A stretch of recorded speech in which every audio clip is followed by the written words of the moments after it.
Welcome to this week's edition of Outdoors Online, a weekly webcast produced by the North Dakota Game and Fish Department. I'm your host, Tom Jensen. My guest this week is Assistant Wildlife Division Chief Casey Anderson. We're going to talk about car-deer collisions. Casey, deer season is here. I guess this is the time of year that we're going to see more deer and people have to be extra careful. That's right. There's a few things going on right now. You've got deer season coming up, so there's going to be people out looking for deer, pushing them around the countryside. And you've also got a lot of row crops are coming off right now, which is, a lot of times deer will use those row crops for hiding cover or some food, but once those row crops are off, or even while the combine's out there, those deer are going to be moving around, crossing roads looking for a new spot to hide. And then you've got the rut, which is going to be coming up, where deer, especially bucks, are going to be traveling long distances, looking for does during the rut. Casey, it seems like there are some areas that are more prone to accidents than others. And by areas, I don't mean geographically. I mean, like you said, corn, sloughs, right, things like that. Yeah, there's those areas that have decent habitat, escape cover, or especially areas where they're going from escape cover to food. You may have a large block of trees on one side of the road, a cornfield on the other. They're going to be crossing between there quite often. And if you're like me and you travel the same road every day all the time, you start to figure those out. You know where they are. Sure. Yeah, but sloughs are another good one with cattails. They'll be bedding in those cattail sloughs and then coming out to find food in the evenings and the mornings especially.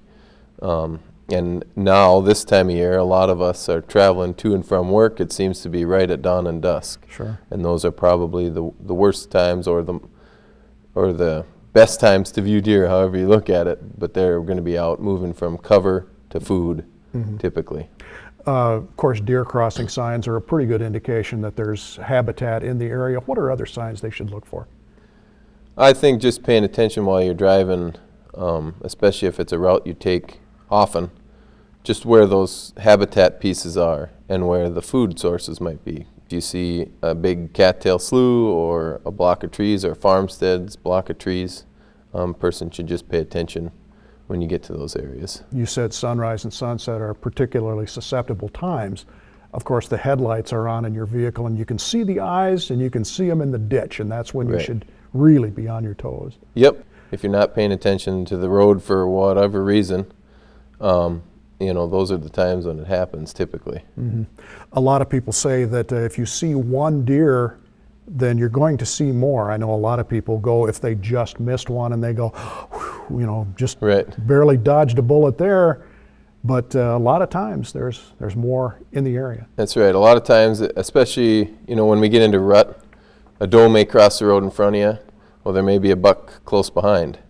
Or a doe crosses the road and her fawn is going to try to get over to her before that car gets there a lot of times. And so it's definitely true, if one deer comes across, you want to pay attention because there could be one or two more.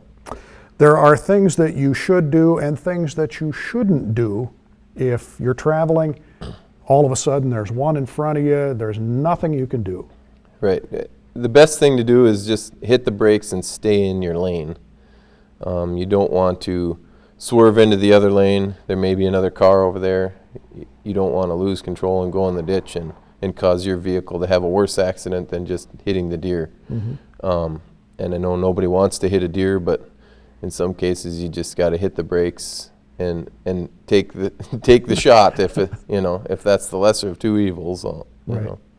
If you do hit a deer, and again, there's things that you should do and things now that you actually don't have to do that you needed to do in the past. Right. In the past, it was a reportable accident, and now, North Dakota law doesn't require you to report it. However, if personal injury is involved, you still need to report it to law enforcement.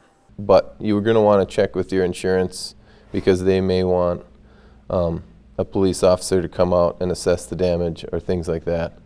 And so if you hit a deer, contact your insurance company and they'll give you the steps to do it. Basically be on your toes then. That's right, yep. All right. Casey, thanks. You bet. Remember, again, if someone is injured during a car-deer collision, you must report the accident to law enforcement. Another rule to be aware of: if you hit a deer and want to take possession of it, you must have a permit from your local sheriff's office or a game warden.